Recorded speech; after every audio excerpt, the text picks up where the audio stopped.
Have you ever felt truly special to someone, chosen, like you were the only person in the world who truly understood them? What if I told you that in the narcissist's world, you were never actually a person? You were a function, not a unique individual, but a utility, an instrument. Sound harsh? We're not going to focus on your feelings today. Instead, we're going deep into the narcissist's mind to see you through his eyes.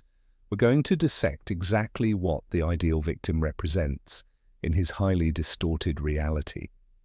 I promise by the end of this you'll understand why things played out the way they did and why the problem was never actually you. Ready to face the uncomfortable truth? Let's dive in. Before we go further, we need to grasp the one fundamental concept that dictates every single behavior of a narcissist: the idea of narcissistic supply. Picture this. Inside the narcissist, where self-esteem should reside, there is a deep, bottomless black hole. He simply cannot generate self-worth internally like healthy individuals. He must constantly extract validation from the outside world. This external confirmation, whether it's admiration, intense attention, devotion, fear, or even hatred, is the narcissistic supply. It's his lifeblood, his fuel, his addiction. Without it, he feels agonizing emptiness and utter worthlessness. Consequently, his entire existence is an endless, desperate hunt for sources to exploit, and the primary, highest quality source of that supply is you, the other person. Now that we understand this, let's examine the specific roles he casts you in within his perverse script. So, the first and most critical role you occupy is that of the energy supply. The narcissist doesn't see you as a partner or a friend, but rather as a portable battery pack for their ego. Your emotional responses are their sustenance. When you shower them with admiration for their talents, they receive a dose of high-quality, positive supply. And when you cry from their cruelty, fear their rage, or beg them not to leave, they gain an equally valuable negative supply, which solidifies their sense of power and control over you. They don't distinguish between love and fear. They only register the presence or absence of an energy flow directed toward them. To them, you are merely a function, like an electrical outlet for a phone. They don't feel gratitude toward an outlet. They simply use it. The moment you are emotionally depleted and cease charging them effectively, they immediately begin seeking a new, more powerful source. They don't see this as betrayal. To them, it's purely a technical necessity. Visualize this as a cinematic energy vampire. This isn't just a metaphor, it's an accurate description of their perception. The second role he casts you in is that of his own personal extension of self. You are not allowed to be a separate individual with independent desires, thoughts, or boundaries. In his mind, you are merely an appendage, an extension that must perfectly align with the image he projects. Like a luxury car or a high-end watch, your sole purpose is to elevate his status. You are expected to look a certain way, speak certain approved phrases, and socialize only with the right kind of people. He may take pride in your achievements, but never because he genuinely supports you. It's because your success is intrinsically tied to his success. It's his way of saying to the world, "Look at this perfect extension of me." But heaven forbid you do anything that might tarnish his carefully constructed image. Your mistake, your failure, or even a simple disagreement is never viewed as your own personal issue. For him, it's akin to his own arms suddenly refusing to obey his command. It is perceived as a revolt, a defect in his property that must be immediately fixed or severely punished. You are merely a critical piece of his facade, and you are not permitted to have a private life or even a separate identity apart from him. In the early stages of the relationship, you become the perfect mirror. During the idealization phase, the narcissist gazes at you and sees not who you are, but the best possible version of their own reflection. He projects onto you all the qualities he desperately wishes he possessed: kindness, purity, success, and beauty. He declares, "We are so alike," or "I've never met anyone like you." But what he's truly saying is, "You are the flawless mirror reflecting my perfection back to me." He doesn't fall in love with you, he falls in love with the idealized version of himself that he sees reflected in your admiring gaze. You are a blank canvas upon which he paints his own self-portrait. He showers you with compliments and gifts, not out of genuine generosity, but to ensure that you reflect his grandiosity even more brightly.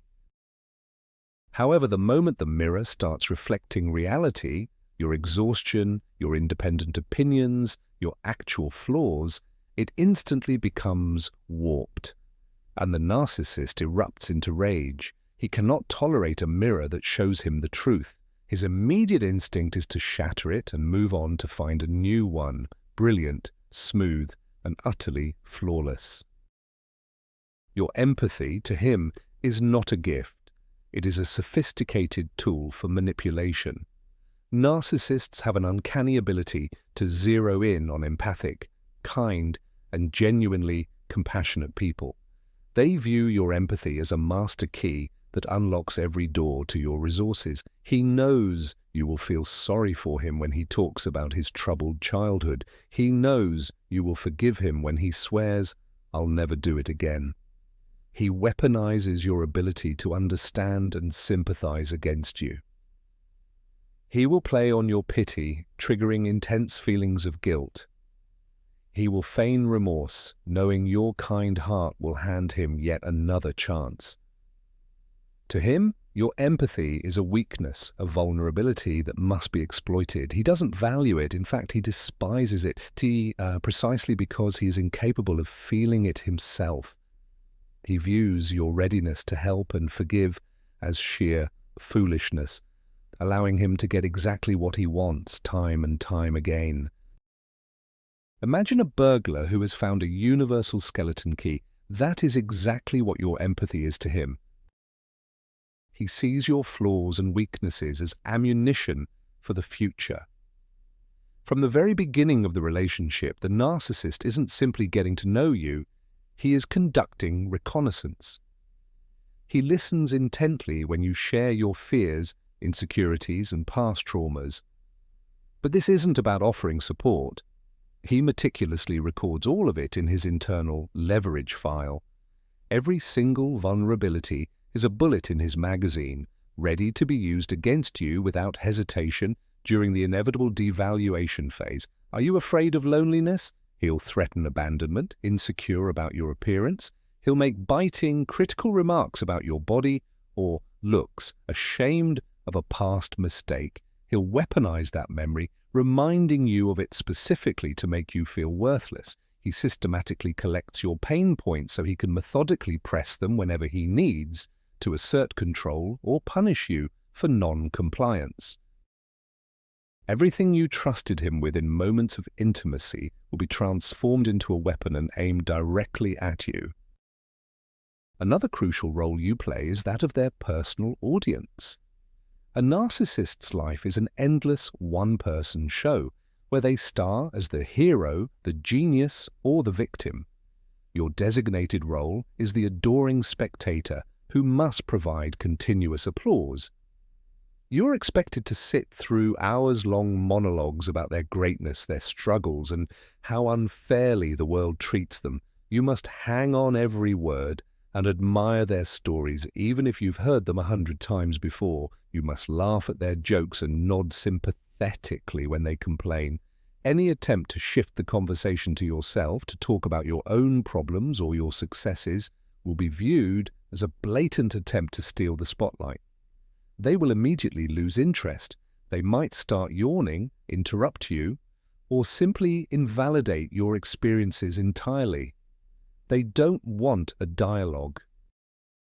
They require an audience of one person whose sole purpose is to provide non-stop standing ovations.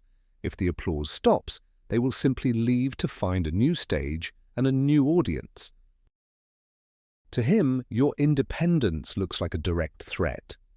The narcissist strives for total control. He wants to create a closed system where he is the undisputed center of the universe. Your independence, your friends, your hobbies, your career, and even your own opinions shatters this illusion. Your friends might turn you against him. Your job gives you financial freedom and self-confidence, which makes you far less manageable. Your hobbies steal time and attention that he believes should belong to him, and him alone. Therefore, he will systematically dismantle every pillar supporting your independence. He will criticize your friends until you cut them off completely. He will constantly devalue your job until you feel worthless enough to quit. He will mock your passions and hobbies until you abandon them entirely. His ultimate goal is to isolate you, making you completely dependent on him, emotionally, financially, and socially. In his reality, you must need no one but him. Any other source of joy, comfort, or support is simply a competitor that must be eliminated. To him, your emotions are just a game. Because the narcissist lacks genuine deep feelings of his own, he views the emotions of others with the cold curiosity of a scientist or the thrilling excitement of a gambler. He enjoys pushing different buttons just to see what kind of reaction he gets. What happens if I give her a massive compliment? Ah, she smiles. What if I ignore her for the entire evening? Oh, look, she's anxious. And what if I shower her with love only to turn icy cold the next moment? Wow, now that causes a real storm. Your emotional turbulence, your pain, your joy, your extreme highs and lows is nothing more than an entertaining performance that validates his control and power. He can push you until you are in tears. Then, with chilling composure, he'll ask, "Why are you reacting so dramatically?" He doesn't sympathize with your pain. He simply revels in the effect he managed to create. It's like a child destroying a toy just to see what makes it tick. There is no guilt or remorse, only intellectual interest and an overwhelming sense of his own dominance. A narcissist sees your personal boundaries as a challenge, a wall they must immediately break down. For a healthy person, no is a clear stop sign, signaling respect for someone else's space. But for the narcissist, no is just the kickoff to a thrilling new game. Break their will. Your boundaries, to him, don't actually exist. They are merely an annoying inconvenience standing in the way of what he wants. When you say, "I'm not comfortable with that," or "I don't want to do this," what he actually hears is, "Go ahead, try to make me." He will deploy every available tactic, cajoling, emotional blackmail, guilt-tripping, and direct threats, just to penetrate your defenses. Every boundary he manages to break down is a small victory, proof of his superiority and, in his mind, confirmation of your inherent weakness. He derives immense satisfaction from forcing you to comply with things you fundamentally don't want to do. He is not looking for compromise. He is aiming for total and complete capitulation. In his world, only his desires matter. Your boundaries are merely temporary fortifications he will take great pleasure in tearing down. One of the most comfortable roles you may find yourself in is that of the scapegoat. The narcissist operates with an intensely fragile ego, one that shatters at the merest hint of their own error or imperfection. Admitting fault is simply not an option.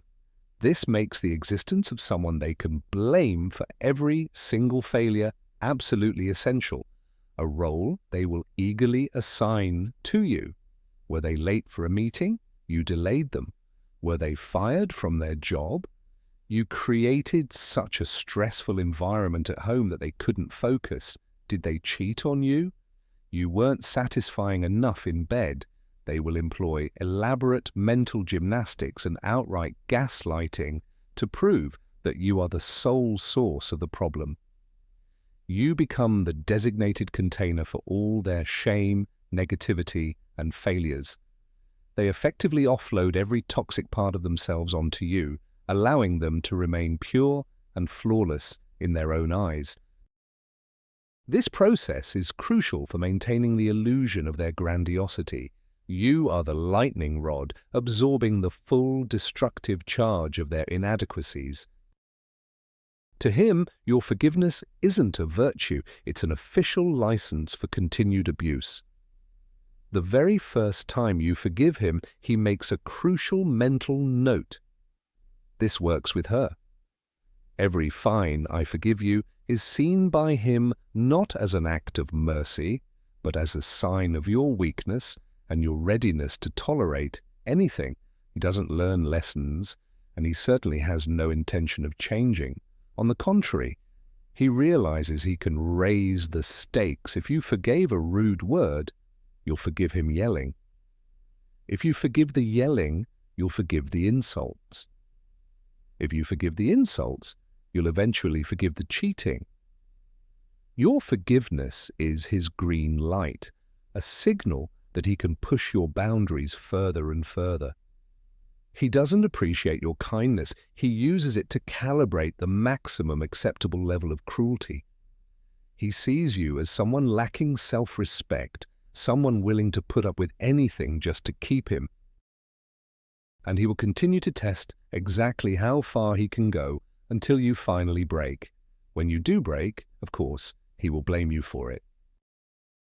Perhaps the most terrifying thing is this: he sees you purely as an object, not as a living, breathing human being. This is what we call objectification. To him, you are a thing, maybe a beautiful thing, a useful thing, a functional thing, but ultimately just a thing. A thing has no feelings, a thing has no rights.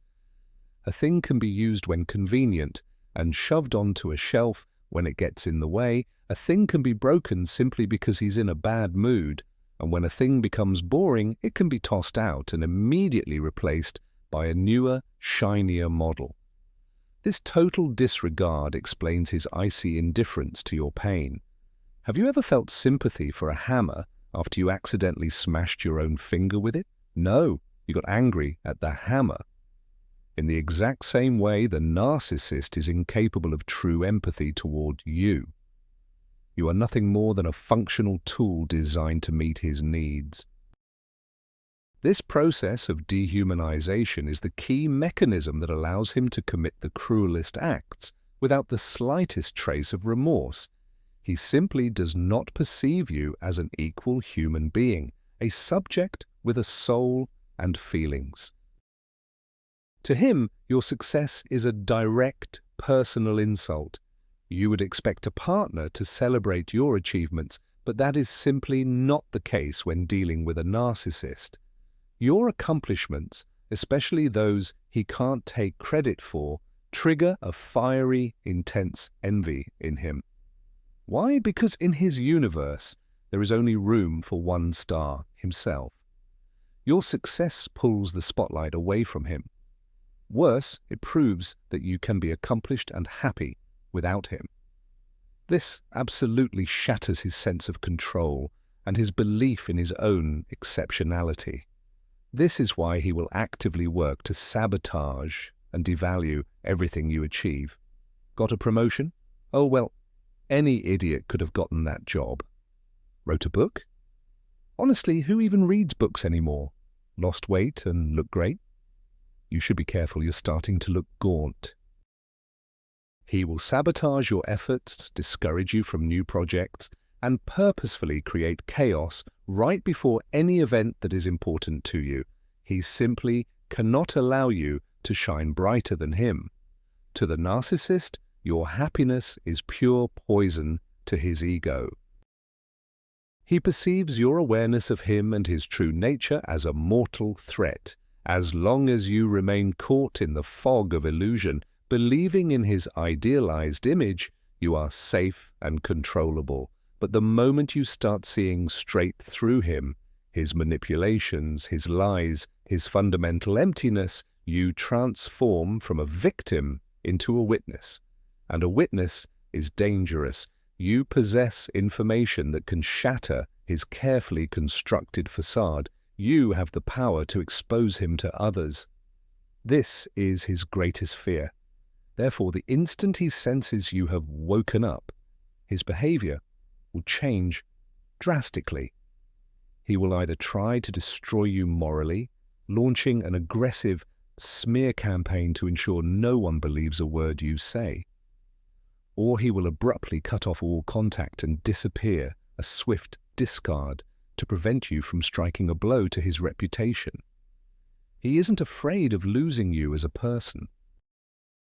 He fears you as the bearer of a truth that could utterly destroy him. You become a threat to the national security of his small, narcissistic state. In his world, you are simply his property. He doesn't see you as a partner with whom he should be building an equal relationship. He views you as an object that he acquired, and property, naturally, can be managed or disposed of as he sees fit. This explains his pathological jealousy and his need to control your every move. He doesn't check your phone because he fears cheating or the pain of betrayal. He checks it because he needs to confirm that his possession isn't being used by anyone else. He gets angry when you communicate with others, and it's not because he misses you. He gets angry because you are spending a resource that belongs exclusively to him on outsiders. He might cheat on you constantly, but he won't forgive you even for an innocent flirtation. After all, he is the owner, the master, and you are not. Property isn't allowed to have a mind of its own. This intense possessiveness is one of the main reasons why he reacts so violently to a breakup, even if he was the one who initiated it. He simply cannot accept that his property decided to gain freedom. When you choose to leave, he doesn't see it as your right to happiness. He views it as the ultimate betrayal. In his universe, you are not allowed to leave him. He is the one who decides when the relationship ends. Your departure is an act of defiance, a slave rebelling, and it deals a devastating blow to his sense of grandiosity. He doesn't feel grief or sadness over losing a loved one. He feels intense, narcissistic rage because he has been abandoned. He has been rejected. How dare you? He, the perfect and unique one, was rejected by you, his mere accessory.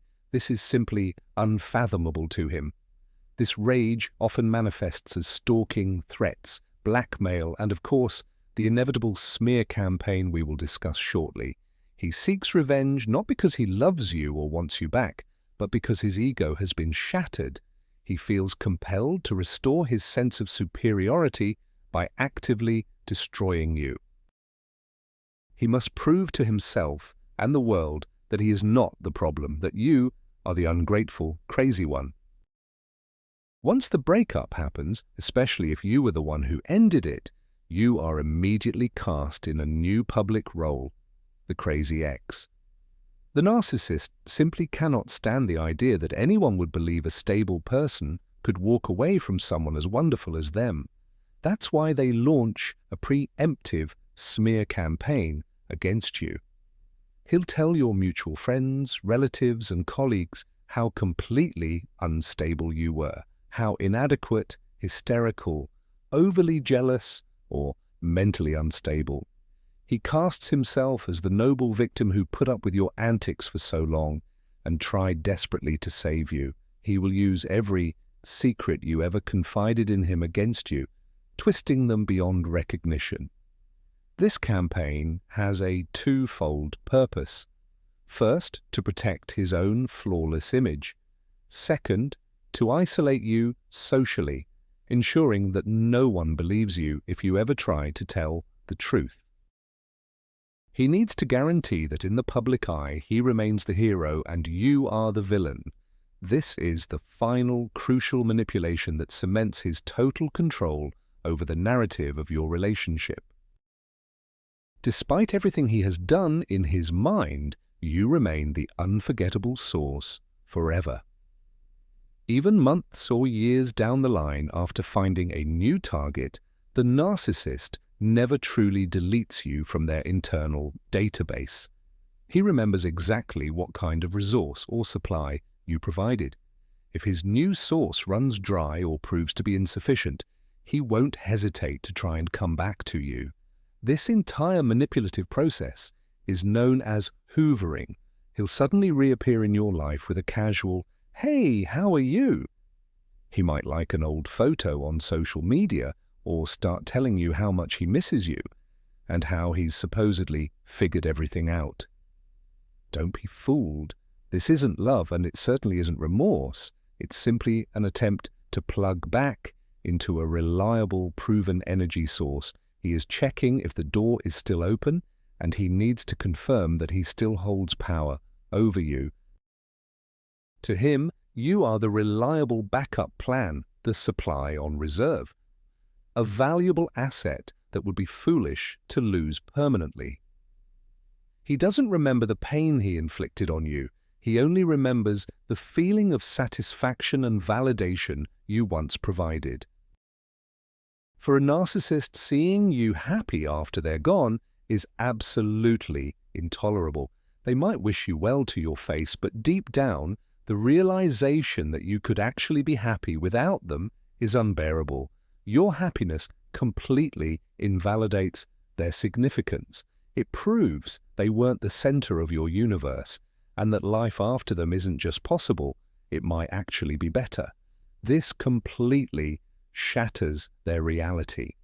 That's why they might stalk your social media, desperate to find any evidence that you are suffering. But if they see happy photos, a new relationship or success, it triggers a powerful fit of rage and envy. They might try to actively sabotage your happiness, spreading ugly rumors to your new partner or posting cruel comments online. They genuinely believe you have no right to be happy without them. In their twisted script, you are supposed to suffer eternally over the loss of such a prize as them. Ultimately, your joy is their personal defeat. And finally, in his mind, you are forever the one he broke. Even if you have fully recovered, built a new life, and never think about him again, in his personal narrative, you are the person he either made or shattered. This delusion gives him a perverse sense of eternal power over you. He won't think of you as someone who found the strength to leave and heal, but rather as his former possession, a piece of property upon which he left his permanent mark. This is the final act of his grandiosity. He cannot acknowledge your strength. He needs to believe he inflicted irreparable damage because that belief is what validates his power. In a sense, he wants you to suffer because your suffering is a perpetual reminder of his existence and his influence. He doesn't want you to heal because your recovery erases his footprint. In his twisted logic, he actually did you a favor. He gave you the most intense emotions of your life, even if they were destructive. And for this, you must remain eternally grateful and never forget him. So, what takeaway can we gather when we peek into this cold, distorted reality? In the narcissist's eyes, the victim isn't a person. They are a multifaceted tool. They are a mirror meant to reflect his grandeur. A first aid kit designed to soothe the wounds of his fragile ego. A lightning rod obligated to absorb all the blame for his failures. A trophy to be proudly displayed. An audience required to constantly applaud. And a battery that must keep him energized. Understanding this is not a justification for hatred. It is a pathway to liberation. When you realize it was never about you, that you were simply performing a function, you can finally stop asking yourself, what did I do wrong? You understand that anyone with the right set of qualities, empathy, kindness, and a willingness to love could have been in your place. It is not your fault. You simply fell into the sights of a predator. Thank you for sticking with this difficult video until the very end. If this helped you gain any clarity, please hit the like button and subscribe to the channel. And the main question for you, which of these central points resonated with you the most? Share your story in the comments if you feel strong enough to do so. Remember, you are not alone.